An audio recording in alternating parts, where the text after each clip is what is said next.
Morning বন্ধুরা, কেমন আছো তোমরা? সবাই ভালো আছো তো? লাইফস্টাইল উইথ টিঙ্কুর পক্ষ থেকে তোমাদের সবাইকে ওয়েলকাম করছি। আবার যথারীতি আজকে তোমাদের বলেছিলাম 4 তারিখে আমার ডাক্তার চেক আপ আছে। এখন আমি নিউরো সায়েন্সে যাচ্ছি। 11টায় টাইম আছে, দেখা যাক উনি কত তাড়াতাড়ি ছেড়ে দেন আমাদের। আর ডাক্তারের ব্যাপারে তো বলাও যায় না, অনেকক্ষণ বসেও থাকতে হয়। হ্যাঁ, রেজিস্ট্রেশন আছে 10টা 20-তে। তা যাই হোক, যাচ্ছি, তোমাদের সঙ্গে নিয়ে যাচ্ছি। আজকে গাড়ি আগের বার যেমন মানে এক পুলিশ অফিসার ভীষণ হেল্প করেছিলেন গাড়ি পাওয়ার জন্য, যেহেতু আমার অফিস টাইমে সবসময় চেক আপটা পড়ে, যার জন্যে কী হয় গাড়ি পেতে খুব অসুবিধে হয়। তারপরে কি বলো তো, যে যা পারে দাম বলে। সাধারণ মানুষের পক্ষে তো এগুলো চাপ হয়ে যায় না, কিন্তু কিছু তো করারও নেই। আমি তো আর বাসে যেতে পারবো না একটা স্ট্রোক পেশেন্ট হয়ে। আর বাসে এখন প্রচণ্ড ভিড়, সব ঝুলে ঝুলে যাচ্ছে। অতএব আমরা অপারগ, আমাদের করতেই হবে। যাই হোক, একটা ট্যাক্সি পেয়েছি, তা এখন নিউরো সায়েন্সের উদ্দেশ্যে যাচ্ছি। এইবার এখন এই সেকেন্ড ব্রিজে উঠবো আর কি। তোমাদের একটু দেখাবো যে বন্ধুরা আমাদের সেকেন্ড ব্রিজটা ঠিক ভালো করে তোমরা দেখোনি বা বাইরে থাকো, দেখেছো হয়তো সবাই, কিন্তু বাইরে থাকো ঠিক সেইভাবে জানো না। ইচ্ছা আছে একটু তোমাদের দেখাবো বাইরেটা, আর ডাক্তার কি বলে না বলে সেইগুলো তো নিশ্চয়ই তোমাদের বলবো।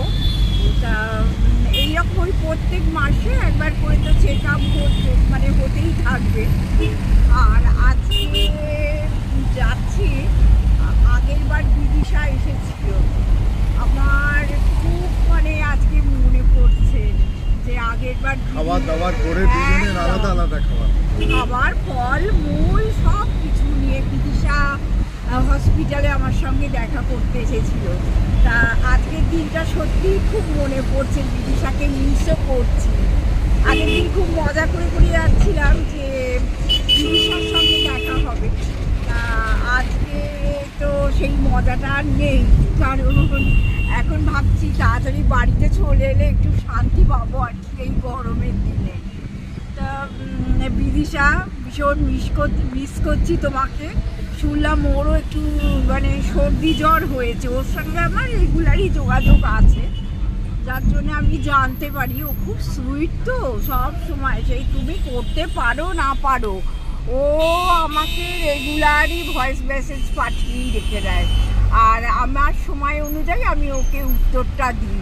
মানে ওর মধ্যে না ওই একটা যে আমি হনু, এই ব্যাপারটা বিদিশার মধ্যে একদম নেই। আমি হনু হয়ে পড়েছি, তুমি ফোন করলে ধরবো, তুমি ফোন করলে মেসেজ করবো, হ্যাঁ, ওর মধ্যে সেটা নেই। আর ও জানে যে দাদা বৌদি এখন খুব প্রবলেমের মধ্যে আছে, তারপরে বৌদির শরীরটা সত্যি খারাপ, হ্যাঁ, আর এখন আমার তো ফোনটাও রেস্ট্রিক্টেড হয়ে গেছে, সব সময় তো আমি ফোনটা ইউজও করতে পারি না যে সবাই সঙ্গে আগের মতো যোগাযোগ করবো। তা যাই হোক, বিদিশাকে আজ খুব মিস করছি, আর তোমাদের একটু দেখাবার চেষ্টা করছি সেকেন্ড দিকে। চলো,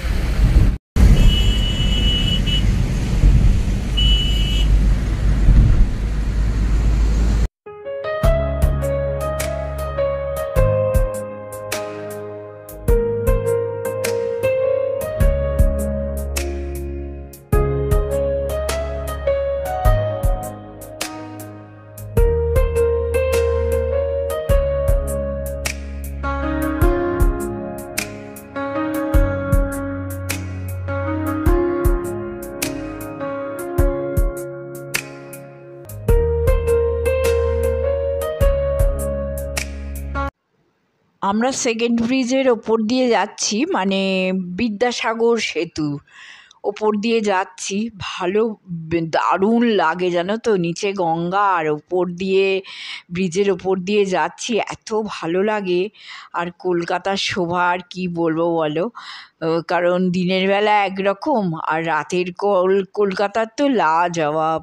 রাতের কলকাতা বড্ড ভালো লাগে, নানান দিকে আলো জ্বলে, এত সুন্দর লাগে। তবে আমার যে বন্ধুরা যেমন মীনাক্ষী বাইরে থাকে তারা হয়তো সেকেন্ড ব্রিজ জানে না, তাই জন্য একটু দেখিয়ে দিলাম। আমরা এবার ফোর্ট উইলিয়ামের পাশ দিয়ে যাচ্ছি।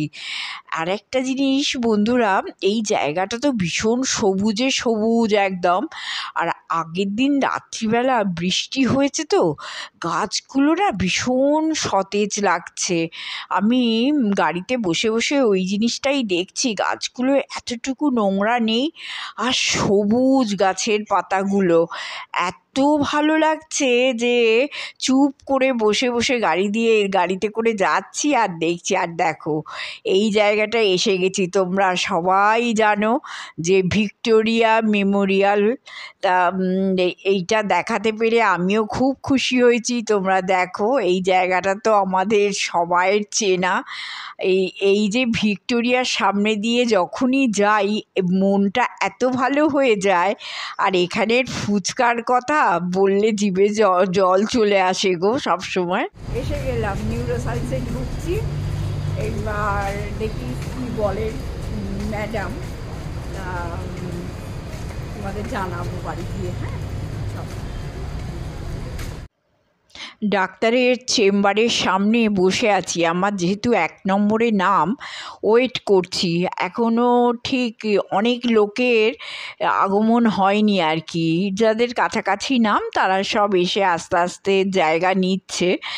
আর আমি ওয়েট করছি যে ডক্টর কখন ডাকবেন। ওদের নানান রকম প্রসিডিওর থাকে তো সেই সব করে টোরে ডাকতে একটু সময়ও লাগে, আর প্রচণ্ড ভিড়ও হয় জানো। সব যাদের কাছাকাছি নাম আছে তারা সব বসে ওয়েট করছে। আর প্রথম যখন ডক্টর ডাকবেন আমি প্রথম যাব।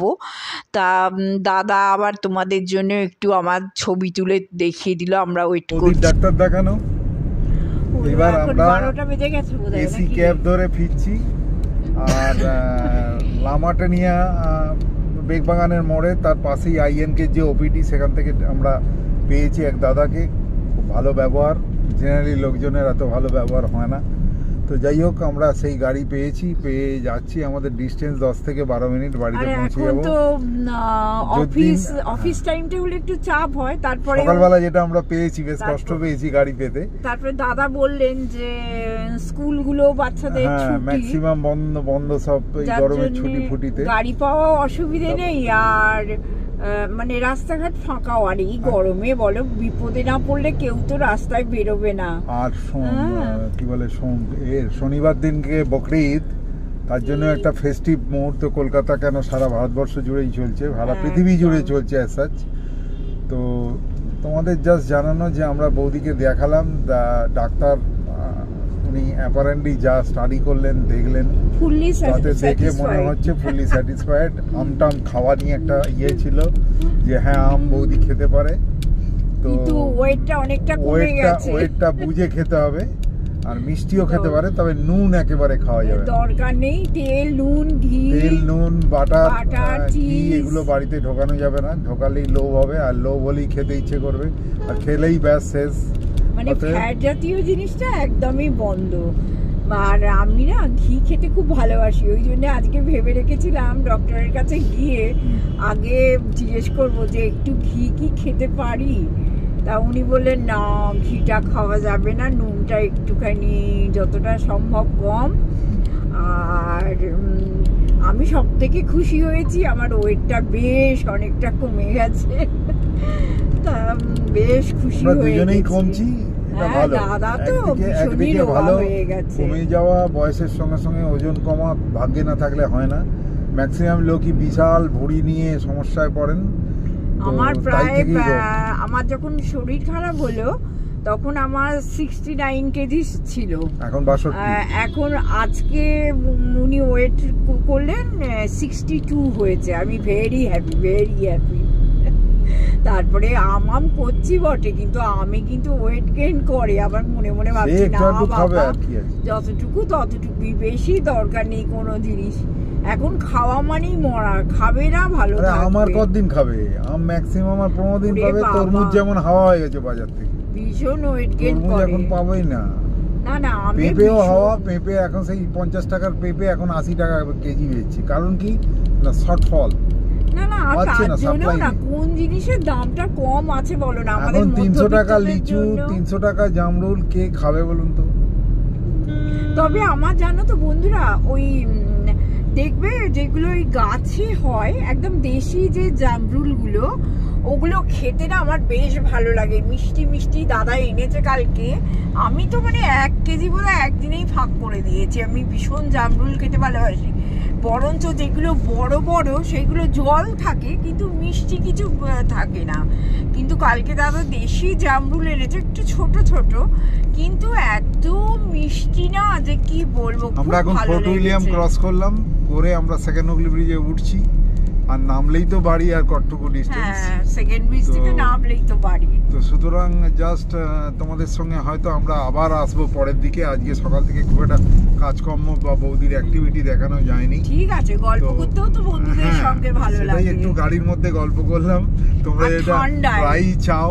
আর বৌদি কেমন আছে সেই এটাতে অনেকেই হয়তো আগ্রহ প্রকাশ করবেন, যেমন পৃথা, মিতালি দি, সবাই বলবেন যে প্রগতি আমার ভীষণ ভালো বন্ধু। প্রত্যেকেই ওর নামটা সবাইকার নাম হয়তো চিড়ে আসে না, বয়স হচ্ছে তো মেমোরি ঠিক কাজ করে না। We are really sorry. Sujata, Sonali, Bidisha সবাই আছে, সবাই আছে। মানে আমরা মানে থ্যাঙ্কফুল। আমার ছোট্ট ফ্রেন্ড সার্কেলটা ছোট কিন্তু স্টেডি এবং ভালো এবং আপন করে নিয়ে। ভগবানের কাছে আমায় কে চিনতে বলো? ভগবানের কাছে অনেক অনেক মানে ভগবানকেও থ্যাংক ইউ জানাচ্ছি যে তোমাদের মতো বন্ধু আমরা পেয়েছি। ঠিক আছে, টাটা। আমি একটু সেকেন্ড হুগলি ব্রিজ দেখাবো। টাটা। বন্ধুরা, পেটে প্রচণ্ড খিদের চাপ, বুঝতেই পারছো। আমরা সেই সকাল সকাল বেরিয়ে গেছি 9:30টার মধ্যে, এখন ফিরছি প্রায় 1টা বাজে। তো আমরা সেকেন্ড হুগলি ব্রিজের দিয়েই ফিরছি, কারণ ওটা দিয়ে গেছি, ওখান দিয়েই আসছি। এবং ফেরার সময় কেমন তাকে দেখাচ্ছে বেলা বাড়ার সঙ্গে সঙ্গে, দূর থেকে তোমাদের কিছুটা দেখানোর লোভ সামলাতে পারলাম না। যদিও আমরা যাওয়ার সময় কিছুটা দেখিয়েছি, কিন্তু আমাদের ক্যামেরা বা আমাদের নিজেদের চোখ দিয়ে তোমাদের দেখানোর যে একটা আলাদা আগ্রহ, সেটা এখানে আমরা প্রকাশ করে ফেললাম। তো যাই হোক, সামনেই আমরা সেকেন্ড ব্রিজ থেকে নামবো। নেমে এবার আর তস হয়েছে না, কতক্ষণে চান করে আমরা খেতে বসবো। হ্যাঁ, দেখো আমরা প্রায় টোল ট্যাক্স পৌঁছে গেলাম। দেখো আমার হাতে আর দাদার হাতে দুটো দু রকমের টিকিট। আমি পেশেন্ট, আমার টিকিটের রং হচ্ছে নীল, আর দাদা আমার সঙ্গে গেছে অরেঞ্জ। শুভ সন্ধ্যা বন্ধুরা। আজকে তো আমরা তখন এলাম বোধ হয় 12:30 পৌনে 1টা। বাড়িতে এসে পাম্প চালিয়ে জলও তুলতে পেরেছি। তারপরে এত টায়ার্ড লাগছিল, এমনিতে খুব একটা বেরোই না, কোথাও একটু বেরোলে না এসে বেশ টায়ার্ড লাগে। যদিও এসি গাড়িতে এসেছি, কিন্তু তবুও বেশ লাগছিল। দুজনে মিলে কালকে যা রান্না বান্না ছিল সব ওই সব গরম ঠরম করে, দাদার চিকেন স্টুটা ছিল, ওটা একটু উপকার হয়েছে, খাওয়া হয়ে গেল। এবার খাওয়ার পর দুজনে একদম শুয়ে পড়লাম, এসি ফেসি চালিয়ে দিয়ে একটু বেশ অল্প করে ঘুমোলাম। ঘুমোবার পর আমি তৃষাকে আসতে বলেছিলাম, যেহেতু সকালবেলা আজকে রান্না করতে পারিনি, সেহেতু বলেছিলাম তো যা বাসি টাসি থাকবে, লেফট ওভার যেগুলো থাকবে সেগুলো দিয়ে আমরা ভাত খেয়ে নেব। আর তুমি বেশি বিকেলবেলা একটুখানি যাবো কিছু করে দিয়ে যেও। তা ও এসেছিল, করেও দিয়ে গেছে, আমি পরে তোমাদের সেটা দেখাবো।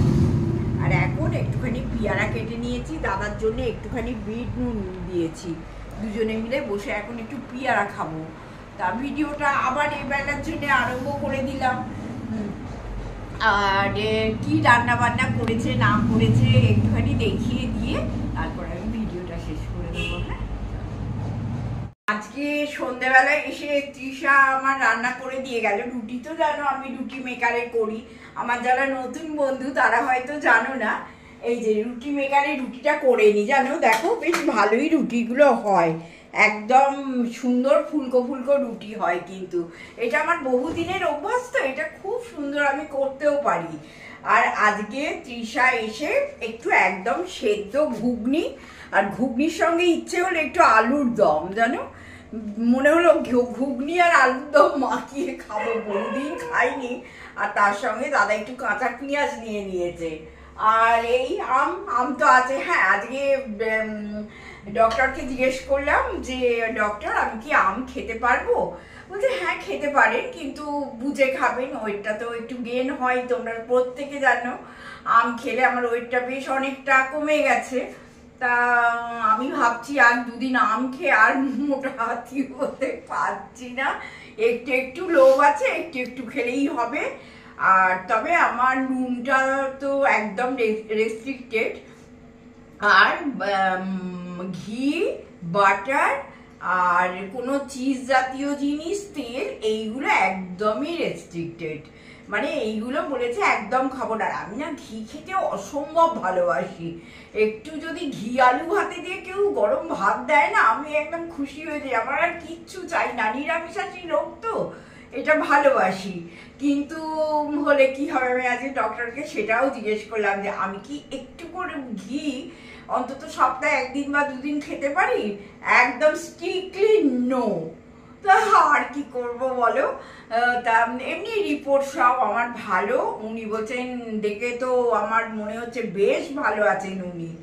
তা তোমাদের সবার শুভেচ্ছা ভালোবাসায় আমি সত্যি খুব ভালো আছি।